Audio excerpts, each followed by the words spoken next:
Hey, happy Tuesday, everybody. Welcome back to this week's layout update. Today is July the 16th. Yeah, we're going to go with July the 16th. I really don't even know. I think it's Tuesday. At least I hope it's Tuesday. So a lot's been going on. The big news is, well, actually, I got two or three different things that are big news. So yesterday, I came into the possession of a friend of mine's personal collection. We're going to call it, it's on permanent lease, unless something happens and he wants it back, and I'll give it back to him for sure. But I have possession of it for right now. It looks like I'm going to have possession of it for the foreseeable future. I don't know the situation. I was just asked, do you want this stuff? And I said yes. I said I don't have any money. I can't buy it. And he said, don't worry about it. I'm giving it to you. So that's what we're doing. We're calling it permanent lease. So regardless of the situation, I have a lot of cool stuff already to show you. And he was a Western Maryland modeler, so I have to change a rule. I got to digress real quick. I had rule number one was no F7s and no GP7s, no GP9s on my layout, because everybody has F7s, everybody has GP9s, and honestly, it's just I don't really enjoy seeing that, because it seems like so many people have those models. I want to do something different. That's why the majority of the models that I have are Fairbanks Morris, Trainmasters, Sea Liners. What else I got? Erie builds. I have a lot of Alco road switchers. I got Alco diesels of about everything. I have General Electric diesels. I do have EMDs. You know, I got some SD40s and I got some SD35s, GP30s. I have a plethora of locomotives, just no F7s, no GP9s. And the only GP9 that I do have in my possession is a GP9B unit that I was working on as a Penske unit that I was going to throw in between my my RS11s, just to kind of, you know, mess with people, because Penske really didn't dieselize like other railroads dieselize. Penske, when they dieselized, they looked at horsepower, they look at tonnage, and they really didn't understand how to utilize their diesels properly for probably about 8 or 10 years. So they only ran Alcos with Alcos and you know, Baldwins with Baldwins, and most of the Sharks could only MU with a Shark. So that's why, you know, some of those locomotives were, you know, never seen, you know, paired up with anything else. But I'm really back to the F7 thing. I really just got tired of seeing everybody's locomotives were F7s or GP7s or something like that. So that's why I only have that one. But I do have a F7 shell that I found in a box. So it's sitting in the alcohol right now. You know, I'll strip it here in a day or so, and it will become a Virginian and Ohio F7. And even though I don't have any F7s on my layout, now that I have those Western Maryland F7s, and I'll show them to you here in a minute, I think that Virginian and Ohio F7 might stick around for a while. But I was really just going to paint it because I got decals and paint, and I thought maybe, you know, somebody would like to have a nice custom model. So that's my goal with that. So it'll probably go up for sale for a reasonable amount of money. You know, I'm not going to try to, you know, get too much out of it, but it is an Athearn blue box shell, so the windows aren't right, and you know, I'm going to add some details and stuff to it. I think it's going to look pretty good when I'm done, but that'll be up for sale, and then the profits from that will go back into the model railroad, you know, somehow. And I think that's fair. I think that's fair. A little bit of work, a little bit of reward, and then I can have some more content and more fun in the future, because that's what this is all about, right? So let me talk about this collection real quick. A whole bunch of locomotives, and if you've never heard of Bob Harpe, go and Google Bob Harpe, and all these locomotives are Bob Harpe locomotives. That's not who I got them from, because Mr. Harpe passed away 2023 sometime, and but once again, I'm in possession of this collection, and I'm very excited. So if you notice, the thumbnail of tonight's video is a pair of those F7s, and I'm pretty thrilled to have these, and I'll show you some more here in a second. And well, let's get into this, because a whole bunch of stuff transpired as I was setting up to take another video, and I found some stuff that I thought would be really good material for tonight as well. So let me caveat over to the other video I was going to shoot. Tom Smith, who has a nickel plate layout in scale, and he models the 1930s, and he sent me a bunch of videos. I've put them all together, and I'm going to post them tonight. Now, I did a video of his layout a couple months ago, but this is going to be a new one. Now, also, what I forgot was Tom was in the Nickel Plate Modelers magazine, and so while I'm going through all these magazines, because I got a whole library, I can't find the one I'm looking for, but I found a whole bunch of other cool stuff that I thought would make an interesting video for tonight. Because even though I got some stuff to show you that I've done to the model railroad, I've mostly been working on the house. You know, we got cabinets coming in for the kitchen here in about a week and a half. I've been tearing out the floor all day. Plus, it's been in the 90s, and the train room don't have any air conditioning, so it's hotter than hell out here. I'm sweating right now, and I got the fan blowing on me. So we're going to make this probably about another 10 minutes if I don't talk too much, which you know I will if you've watched any of my videos before. And if you're watching at a decent hour of the evening and you are into your alcoholic beverages, every time I say the word "so," take you a drink of your alcoholic beverage, and I bet you got a pretty good buzz when I'm done, because that's my crutch word. All right, so starting off, I created these train orders a couple of years ago, and it's very simple. I did it on Excel. It basically tells the train. Hang on a second. It shows the train, the origin, the destination, locomotive, because normally I just run steam, but since Dwight has brought all his stuff over here, I've got a whole lot of diesels now. So it'll have the locomotive consist on there. It's got cars, loads, empties, caboose, and total amount of cars. It's got length and weight. Now that's all scale, and that's estimated, of course, but the length is pretty accurate. So if I'm running a 6,000 scale foot long train, it's actually about 6,000 scale feet. And the weight is usually I just estimate like my coal cars and stuff like that as being loaded. So if I have a loaded coal train, you know, I just look at the numbers on the side of the car and calculate it from there. And the empties the same way. Now if it's a manifest freight, it's probably just going to be made up number just to add some realism for the operator. So, and then remarks down here in the bottom. All that's going to say is, you know, if you need to talk to the yard master and set out and pick up, or you got to pick up someplace or something like that. Not really a train order per se, but you know, kind of give some basic instructions and to the operator itself. Speaking of operations, I found something else.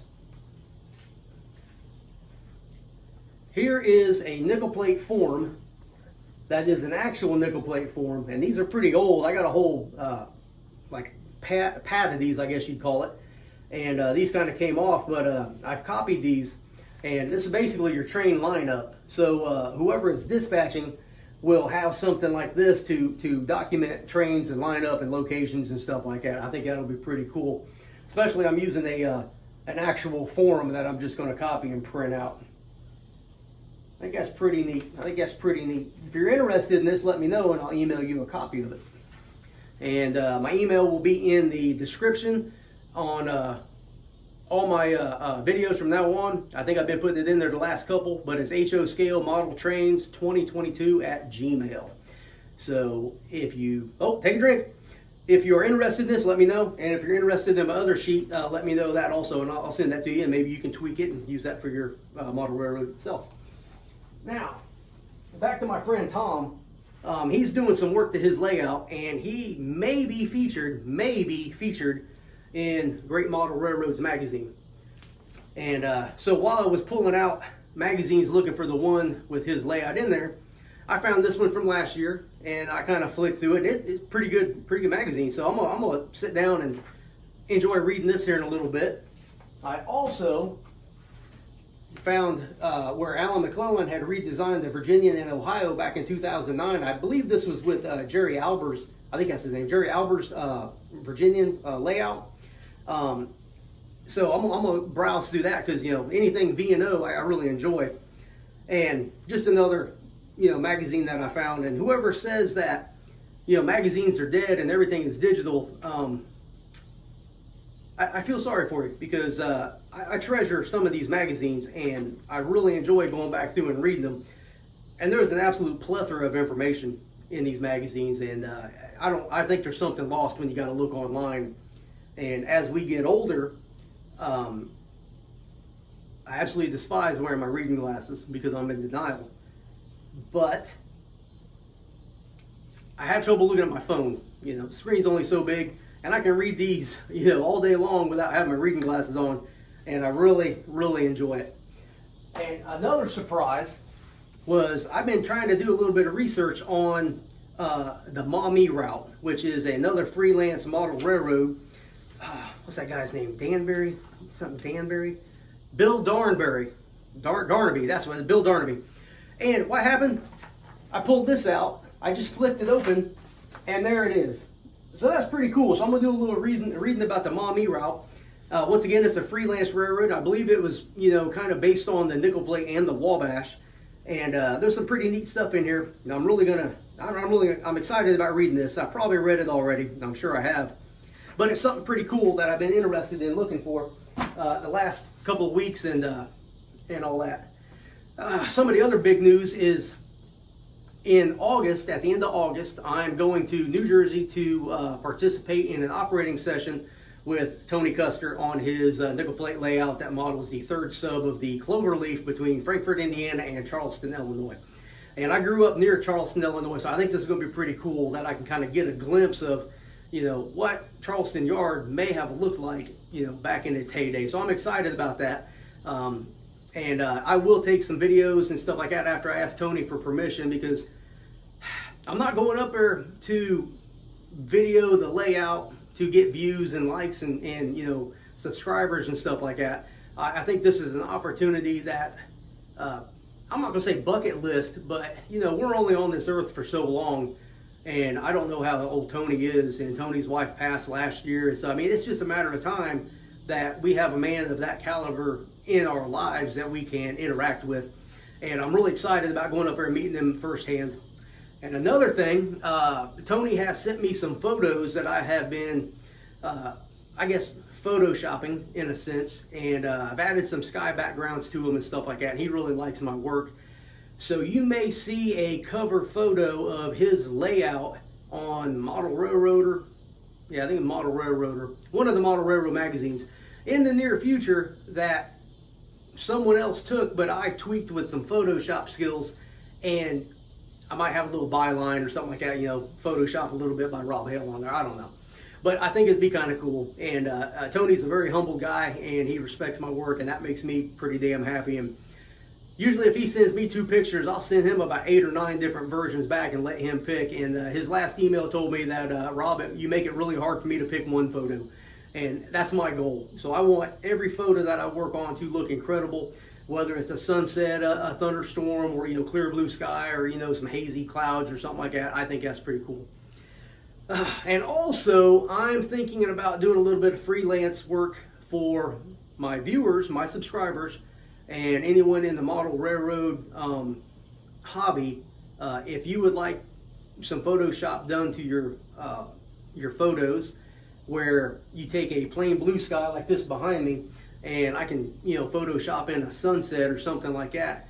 I'm thinking about doing that to kind of raise a couple of dollars to, you know, go towards the model trains.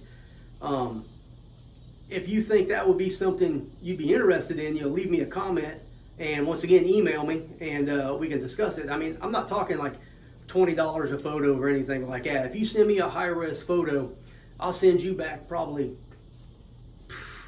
at least 5 different variations that are yours, you know, that you know, I don't need anything to do with them, you know. Just if you post them online, just, hey, you know, Rob Hale tweaked these or something like that, I'm good. Maybe $1 a photo or something like that. And I don't know if that'll even, if anybody would even be interested in that. I mean, there's some criteria that goes along with that, you know.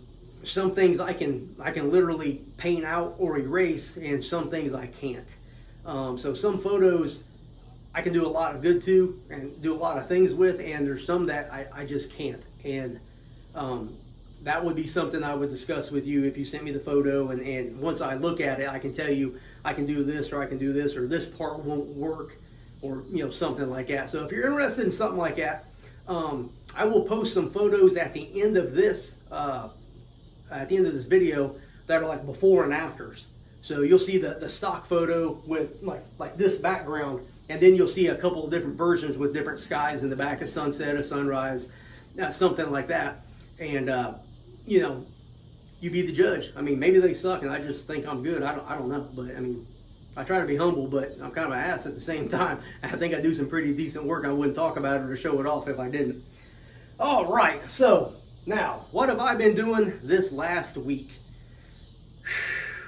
Well, besides sweating, let me show you. And I'm not going to edit anything here, so just be mindful. Hopefully I don't got any fingers coming down here. Oh my goodness, I've been rambling on for 15.5 minutes. Good night. Okay, so let's come over to the first thing. I've been talking about pouring this epoxy for a while now, and I believe in the last video I was talking about coming out here in a very hot day so the epoxy would cure right. I misspoke. I didn't mean cure, I meant pour. So it'd be really hot and pour better. So what I'm gonna do is I'm gonna take this little piece of clear plastic and I'm gonna cut it off and make a dam. And basically that little dam was gonna go underneath the bridge up against the photo back here. And what it'll do is, I'll caulk that in with some clear caulk, and that literally will be a dam to prevent the epoxy from going between the layout and the wall and dripping down. This also is a locomotive that I acquired with that collection. It has DCC and no sound, but I don't have a lot of little locomotives, so I'm excited about messing with this one here and playing with it. All right, so I've set up some photos here, I staged some photos. These are some Norfolk Southern Conrail units that I will take some photographs of and Photoshop, and they will probably be thumbnails to some videos in the near future. I may post them on some different Facebook groups and stuff like that.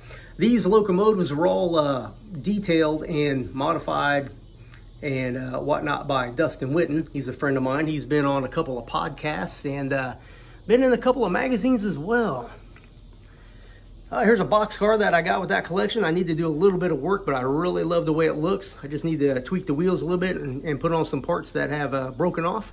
And matter of fact, the stirrup is going right there, and I found one laying on the table a little bit ago, so that must be it. Now, here are some Bob Harpe Western Maryland F7s. Once again, rule number one, no F7s or GP7s or 9s on my layout has been rescinded and abolished. These locomotives are beautiful. I've been comparing them to some photos, and they are dead on. Number 51 even has the correct fans on there. This thing is sweet. I don't like a lot of weathering either, just moderate weathering, and it looks pretty awesome. Pretty awesome. And they have DCC and sound. They got Loc Sound version 4, I think. They sound incredible. I'm not going to turn them on for you right now, but you'll see them running in the next video probably. I've been working on this boxcar here. I just stripped all the paint off and I put some hatches on top. And you're probably wondering, what does a boxcar have hatches on top? This is going to be a kaolin car, and that's like a gray powdery substance kind of like clay. So Allegheny Midland had these cars, which, since it's fake, how real is that car? But the Southern Railway had them too, boxcars with hatches on top. Now, the Milwaukee Road had something similar that it hauled barley in. I think it was barley. It went to one of the breweries. It was a 40-foot boxcar with hatches on top like this, just specifically for that customer. So I thought that was pretty cool. So I'll probably make a couple of those in Southern and some Milwaukee barley cars. Never know. Since I like some beer, maybe we'll just have a brewery up here someplace. I don't know. All right, so last update, I had told you that this piece that bumped out right here was it warped. It kind of sagged a little bit, so I have disassembled that. I am going to reinforce all of this, so this 2x6 will come out, and there was nothing here on this corner, so I'm going to take this out, and then I will cut a new piece for this, a piece for over here, and I will tweak it, put it all back together with glues and screws and nails, and hopefully it won't sag anymore. And at some point in the future, I'll probably just put a leg coming down, but it's over there by that window, so I just got to make sure that it's in a decent spot where it's not going to be in the way with anything. So we shall see how that turns out. I cut a piece of plywood, put down here on this first section. I can't see it because I got this piece of foam on there, and so I can kind of map out this industrial spur, the Virginia main line and the Pennsy main line, as I call them, and the main line that goes to the back way back there that goes down to 3% grade to an industrial area and a future river port scene. Now the cool thing is my belt line here, I have got all this track put in. I've marked it all with black marker so that I know where to paint black at. I have decided not to cut this bridge apart and go with the homemade thing I was going to do. I just went ahead and sat this on there, and I was pretty happy with the way it looked. And according to a lot of the prototype photos, that's really pretty close to what it looked like. So I will probably do something that looks like concrete coming around here and then leave it at that. Once again, oh, here's some more Bob Harpe locomotives. I forgot these are here. So this is where that little black line bumps out on the right. That's just a little runaround track that's going to probably be like a sand tower or something else. I was going to have a TOFC ramp here for like 1 or 2 cars, but I threw that out the window. I have redesigned uptown here. There's going to be a little fountain and some shrubs and some bushes and some stuff like that in the middle of the square there. And these are only temporary buildings, but I think it gives you a pretty good idea of how it might look. Main Street, or whatever I'm going to call this, it's a little wide. Yeah, lanes should be 12 feet with maybe a couple of feet of a shoulder on each side, and these are way wider, like 20 feet each. Though I got to redraw all that, and that'll change when I paint everything and look a lot better. Down here to this little diamond and the coal mine, or not coal mine, but the powerhouse. Still working on all that stuff. Got my switches put in. I will cut this so that when we are operating, you can go through the switch up there in the middle of the screen, go to that track right in the middle of the screen, and then be able to shove back to Swift. And once I get all that figured out and put down, take it all back up, solder the track together, paint everything black underneath, and then put that back in place and put some power drops. I got this 3-way switch and 3 tracks just laid out. It's gonna be pretty easy. This here is part of a coal dock that I didn't want to put over in my yard by the coal tower, so I stuck it over here. I wish I had 2 or 3 more of those. So if anybody has these, they came with a Walther's coal dock. I can't remember what coal dock it was. But if you have one of these and you don't want it and you would like to donate it to the layout, once again, email me and we'll work something out, because I think 2 or 3 of those would look a whole lot better next to the building than just one. And I've looked on eBay and I can't find them separate. And so I figured I'd just throw it out to all the viewers and everything like that. So if you got one, you want to donate it, or if you want to sell it, I'd probably buy it too. But if you donate it, I'll probably name something after you, maybe a street or something like that, and I'll give you a shout out and tell you happy birthday or happy anniversary or something like that. That might be something that your husband or wife might enjoy. Okay, last thing. Oh, actually, no, it's not the last thing. We'll just say it's one of the last things. So my other water scene that I just talked about earlier, I forgot to mention, I finally found some cattails. And here, this is Anderson Culvert, and a bunch of these cattails are going to go here. And I will probably put something, some sort of epoxy down here, kind of just make it look wet. So I'm looking forward to that. I think that'll make it look pretty cool. And I'm about to wire in a couple of switches here for this crossover. This goes from, this is RA Tower. This goes from main 2 on the left to main 1 on the right. The track that goes straight that's on the left, that turns into the west extension and then goes into the yard lead. Now I finally found some switch throws, a little button here. When it's line normal, it lights up blue, and when you go reverse, it'll light up red. Now of course it's not doing anything right now and I gotta install it, but that one switch will operate both the motors that throw the switches. And I think it's going to be pretty cool. And I saw those switches on Ray Brown's last video update. He has the HO scale Bessemer and Lake Erie or no, it's the HO, no, it's the Bessemer and Lake Erie and HO scale. That's what his YouTube channel is. And he put a link down in there, and he really likes them, and that dude is a freaking genius. So if they're good enough for Ray Brown, they're good enough for Rob Hale. So I went ahead and I had my wife buy me like 4 of them. And because she's got Prime, and it's Prime Day, and we got free shizzle, according to Megan Thee Stallion. Now, here's some more of the collection that I came into possession of. I got some pretty cool cars and stuff in here. A little out of my era, but that's okay. Bob Harpe GP9M, which is right here. Now, I haven't ran these yet. I'm kind of excited about doing so. Also got some cars to put together. A bunch of paint supplies and stuff in there. Got some wooden buildings. A position light signal. I'm really stoked about that one. That looks good. But once again, I got some books. I love reading these books.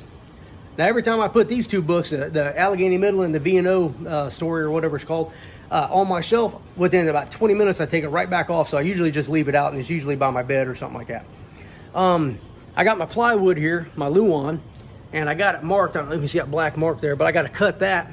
And then this section of the plywood is the decking for this whole side. So all I got to do is get some 1x3s, and I can put all that in. And the very last part that I'm gonna have to build is down here, and this is where I got good airflow and I'll stop sweating. So this is a good place to finish up. This little wonky section here is gonna take me a half a minute to do, and it's gonna be a pain in the butt, really. I'm just joking. It's gonna be a pain because it's not square at all. So I'm gonna have to, figure out, well, I just gotta measure everything, but I'm trying to get this whole piece down there finished. And we're at 26 minutes, almost 27 minutes, so I'm gonna go ahead and wrap this up. I'm not gonna tell you how big the yard is gonna be over here or what I'm gonna do with the yard. I'll save that for later. But if you like this video, leave a comment, share it, hit that like button, hit that notification if you want. I mean, that's fine. The channel has actually been blowing up lately, and I've been getting like 30 plus subscribers for the last, I think, 4 videos. So that's 120 subscribers just off the last 4 videos in the last 3.5, 4 weeks. So if you're new to the channel, I thank you very much. If you've been here since the beginning, I greatly appreciate you watching. But I challenge you to go watch another video and like and comment on those. I try to respond to everything, but every now and then I miss a comment, and I try to catch up with them. So if I haven't commented on something that you've commented on, if I haven't replied to your comment, I guess, I apologize in advance, but just give me a few days. I've been kind of busy. But once again, thank you very much. Like, subscribe, comment, share this video. Come back tomorrow and see what I talk about next.